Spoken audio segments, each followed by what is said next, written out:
Hey, it's Beth here. Okay, June 23rd is over. I turned 70. It's done. It's done. And I made it kind of easy, just slow and easy. It came in like a lamb and it went out like a lamb chop. No problem. No big deal. No thrills. Couldn't handle it. 70 is a weird, large number. But the day started off with the Breakfast of Champions, which to me is Eggs Benedict, and Kit made it. He's made it before. He made it for Valentine's Day. It was perfect, and he brought it to me in bed. This time I was up, so I'm in the kitchen, and he's getting the water ready to do the eggs, and I'm telling him it's on the wrong burner, just like, oh my God, like, All in the Family, just like Archie. I mean, oh my gosh. So I told him I had these little plastic things to make a poached egg. Like he doesn't know what he's doing, right? So he uses them, and the eggs turn out horrible. Puts them on with the English muffin and the Canadian bacon, and they were running. I couldn't eat them. So like Edith Bunker, I'm like, Archie. So he doesn't use those green stupid things that I got him. And he just puts the eggs in the water. They were perfect. His were perfect. Mine were horrible. It was like a triumph for him. It was so funny. I mean, he knew what he was doing. I said, did you put vinegar in the water? He said, yeah. He made exquisite Eggs Benedict. His hollandaise sauce is the best I've ever had. His eggs were perfect. Perfectly rounded. Perfectly perfect. Perfectly cooked. Just the way I like them. Not too runny. And all of my help was to no avail. My help was horrible. What it took out of him to contain that, you know what, eating grin? I have no idea. It was fantastic for everybody, and I had to laugh because I was had. When I'm perfectly had, I can accept what an idiot I look like. It was such a great way to start the day. It really was. So then, read the New York Times, kind of boring. All the good writers are at the Hamptons for 2 months. Tough life. And the interns have rolled in, and they go to the Hamptons on the weekends and are hungover all week. Why they don't hire some ambitious kids from the Midwest to take over during the summer, I'll never know. It's just it's a clique. It's like an elitist clique. Who cares? So, very bad paper yesterday. Not so terrible because at 2:00 I was going to get certified. CPR, first aid, so I can get my job as a babysitter. Got to get my hands on some babies more often than just at the hospital. And little ones that, I can move around with.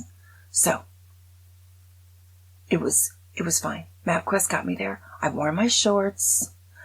I had to do it. It was my birthday deadline. Put them on. That's the picture. The plant behind it, the flowers are from David from 3 years ago on my birthday. That thing keeps blooming. I don't know why. It's so perfect.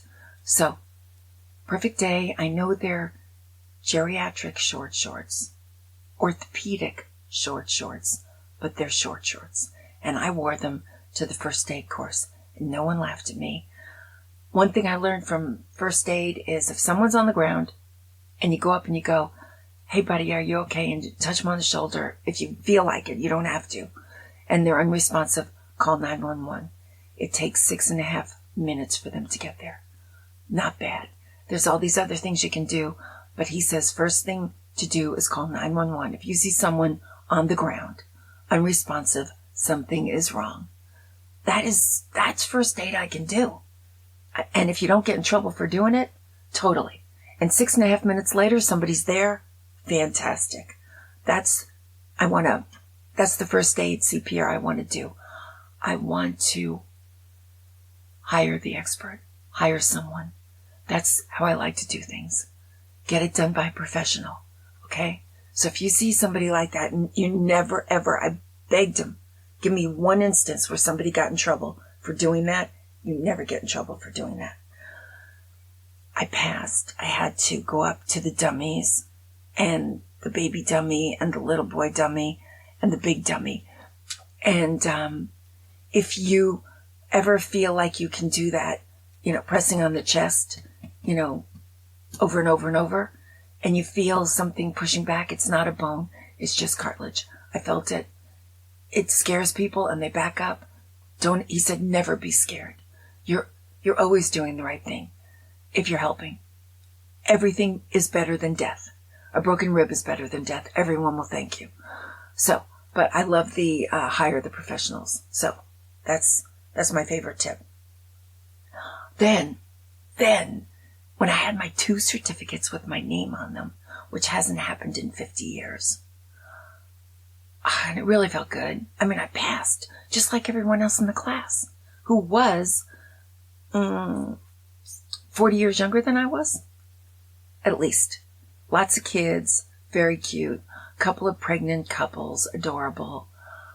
And there I was, 70, in my short shorts, rocking it. Nobody cared. I passed, just like a human being. Okay, so next part of the adventure, I wanted to go see Thelma in the movie theater. We did. We didn't have any time to go out for dinner, and this was a theater, Cinemark, where they don't serve like meals while you're watching the movie. But they had hot dogs. And I got a hot dog that was fat and wonderful. Relish, mustard, a Sprite, a glass of wine, a Pinot, red, noir, and the smell of popcorn which Kit was eating. That's fun. I forgot. That is so much fun to eat a hot dog during a movie. Perfect. And the bun was soft. Delightful. I mean, I have to remember to do that. Plus, the movie theater needs that. They make money on concessions. I totally forgot. Even movie theaters that don't serve real meals. It was just as fun. The movie was fantastic. 94, couldn't believe how great she was. June was great. June Squibb, unbelievable. Richard Roundtree, I loved him so much in Gabriel Union's Mary Jane.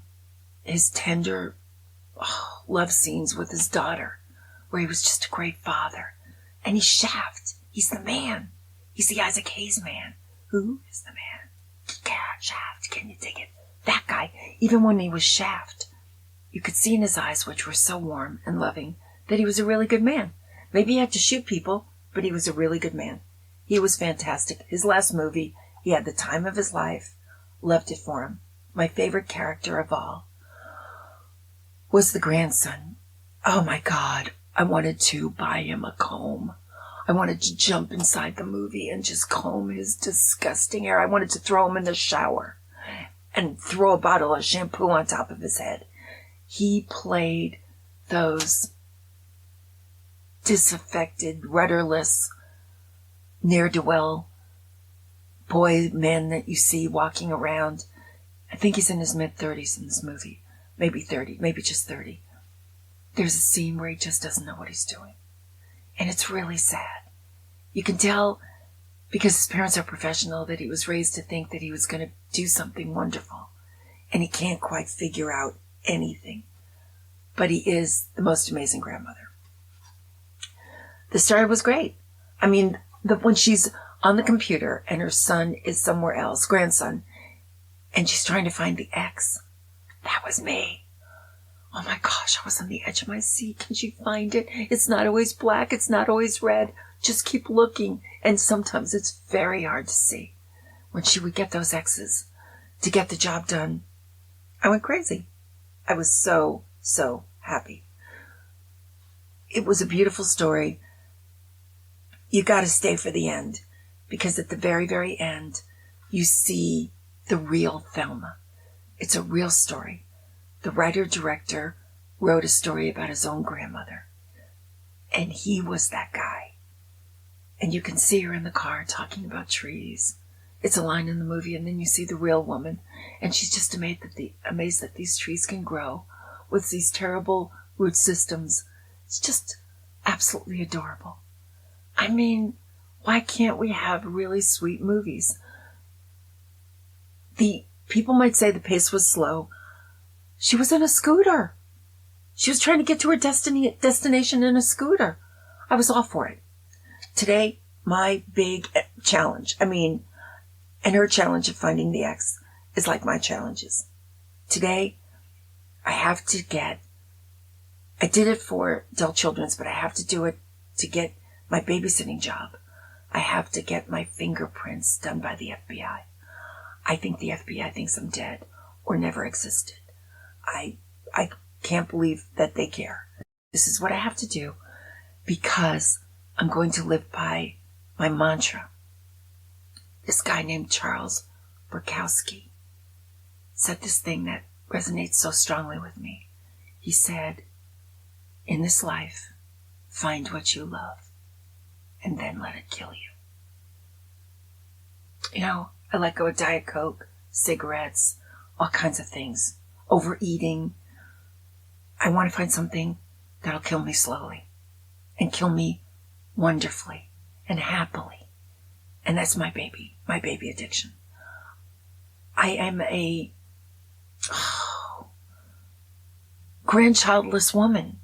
And I don't want to blame my son. He's happy. He's living his life. He's got to live his life. I've got to get some babies. I've got to. And the hospital is wonderful, and it's a wonderful thing to do. And I love it. But I'm sitting in a chair. I want to become a babysitter. So I'm going to this service called Grandparents Unlimited, so that when people hire me, they will see a 70-year-old. They ordered me up. They conjured me up. I don't have to explain why I'm 70. I don't want to do that. I don't have to do that at the hospital. I'm a young, wet pioneer baby cuddler. Everyone else is like 78, 85. I want to be in a world where what I am is what you want. So, keep your fingers crossed that I can figure out how to get my fingerprint. That's what I'm trying to do today. I think I have to go to a service to get my fingerprint printed, and then I have to go to the DPS and deliver my piece of paper with my fingerprint on it. I think it's 2 parts, which I hate. I always get in trouble when there's 2 parts of anything. But I'm going to try to do it. That's my goal for today. I slept through the night because I took a Tylenol PM. I am ready for this. I can't call. It's 8:21. I can call somebody at 8:30, and they're going to blow my mind with very complicated things I have to do. And I'm going to try to write them down, and I'm going to try to do it. And if I can't get it all down, I'm going to wait 15 minutes, call back with a French accent, and be very, very, very, well, I've got to practice my French accent. Confused. I'll figure out a word French people use for confusion or something. I'll call back and ask the same question and get the same response and check over my notes. If I need to call back again, I'm going to use another accent. Maybe German. Australian. That'll be it. I'll go English, French, and then Australian.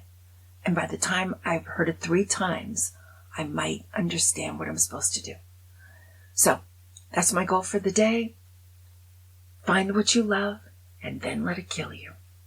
Words to live by. I'll be back. Thanks. They fly so high, nearly reach the sky.